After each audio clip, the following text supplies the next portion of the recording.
Welcome back to Stoney Manor, here in the depths of the countryside. Because of recent events and for obvious reasons, we can't tell you exactly where we are. There's a lot of rare animals here and strange growth in local restaurants.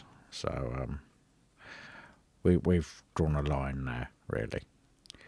I myself, it's no good trying to prize the information out of me. I am totally without any sort of place that you could put a crowbar to learn the exact geolocation that I am. I'm not allowed to carry phones, watches, or indeed my wallet, which was handed to a gentleman I presume was a security guard at the gate. Now, I was picked up from my house in Bermondsey.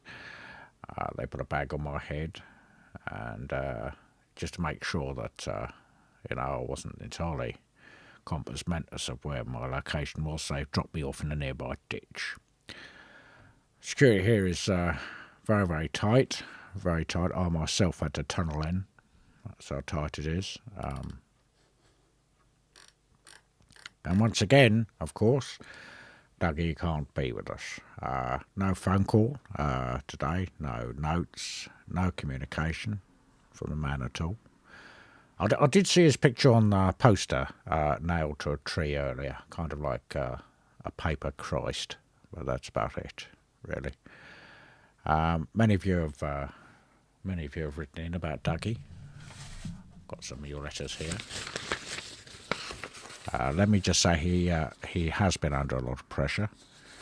As you may recall, during our time here in the hut in September, Dougie, unfortunately due to personal circumstances, had a complete nervous breakdown and became convinced he was the Isle of Wight ferry.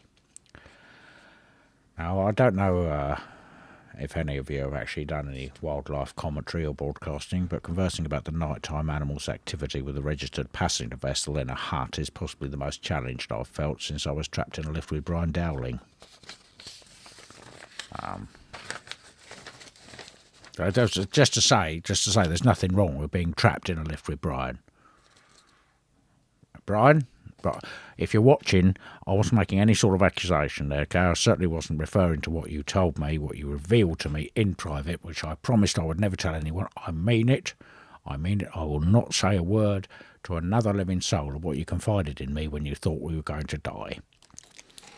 Although, to be honest, Brian, between you and me, I suspect you should stop as soon as possible, as the attendants are bound to find where you cut through the fence to get into the enclosure. And secondly, if that baby panda end up looking like you, well, there's a scandal right there. You wanted to be famous? That's all I'm saying. That's all I'm saying. I'm not going any further than that. Sorry, audience, for using that impenetrable code to convey that message there. I won't do any more covert communications, okay? To my showbiz friends and Brian Dowling. Well, got to be honest, not much happening tonight. Viewers may recall for 3 days last week, nothing actually happened at all. It was just pitch black out there, and then we realised we hadn't actually switched the cameras on.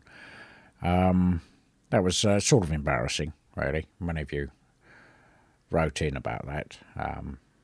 And all feedback is good. We enjoy communicating, a lot of notes on the message board or whatever.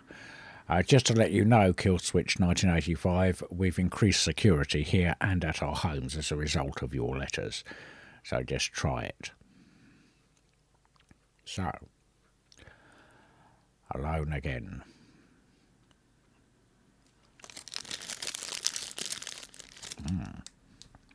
Not much happening. I'll tell you what, while we're waiting for something to actually happen here, why don't we go over to the Fox Cam, which is being observed by EastEnders actor Ralphie Hands. Ralphie.